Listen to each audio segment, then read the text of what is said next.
equilibrada. Está claro que estos fantasmas no se irán. La muerte acecha en cualquier rincón.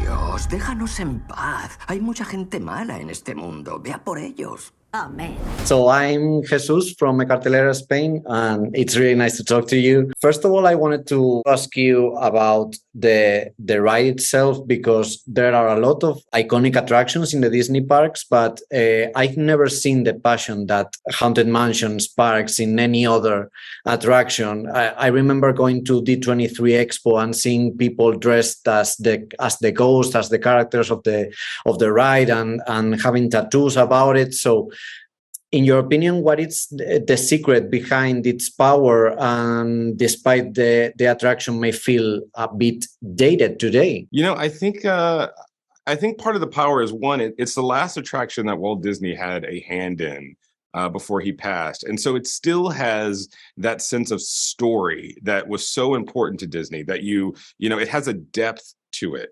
And it actually follows a very similar trajectory as some of the other dark rides that preceded it. You know, Mr. Toad's Wild Ride, or Peter Pan's Magic Flight, or the Snow White ride.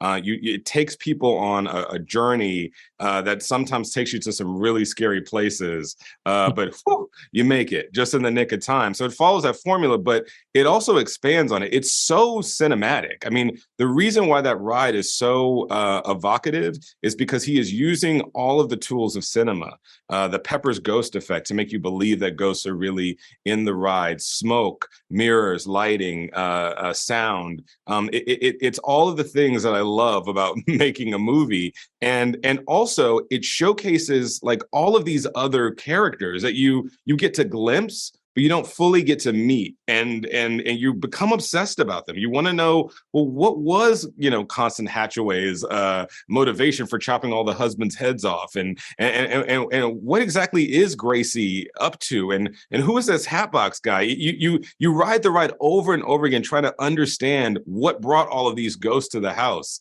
And what I thought was so brilliant about Katie Dippold's script is she turns that mystery into the plot of the screenplay. You have these characters who have never been to the mansion before, just like us when we ride the mansion for the first time, and they have to unlock the mystery of the house in order to escape. And I think that that's what it's about. And it's just marvelously production designed. I mean, the paintings, the wallpaper, it's just a feast for the eyes and for the senses. I'm glad you mentioned before the practical effects of the ride, because I wanted to ask you, how did you approach this aspect of the movie, the balance between digital and practical, to maybe pay homage to the ride? I wanted to pay homage to the ride, but also I just think it's a lot more fun to shoot practically with in-camera effects.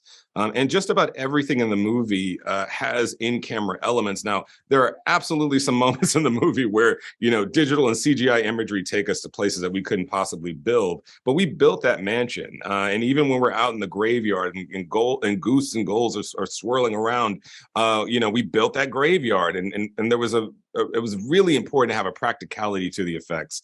I think in a movie, when you get the sense that nothing is real, and that the characters are just sort of running around, you know, a totally digital environment, for me, I start to check out. The stakes become low. I don't really believe that they're ever in danger. But in our movie, we are really yanking Tiffany Haddish out of that house. It is actually pretty dangerous. We really are hoisting, you know, Icon and Treasure, Danny DeVito up and throwing him forward. And I think that, one, it really... you feel it in the performances and the faces of the actors, but as an audience, you just feel like it's real. You feel like somehow, some way, this is really happening in front of me.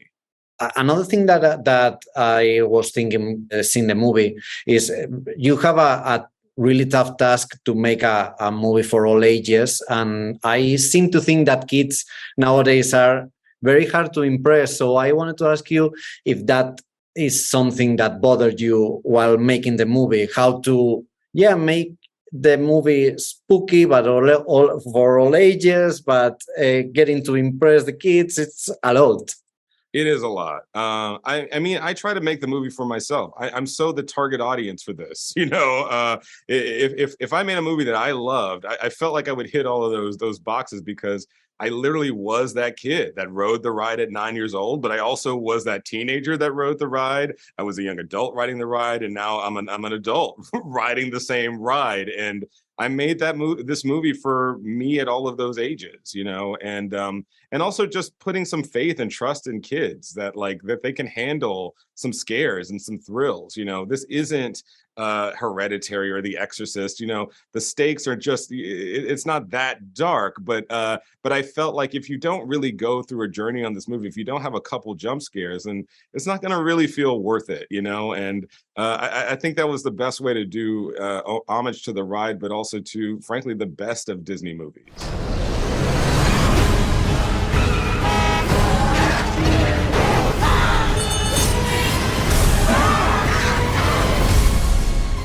Aquí antes la gente comía.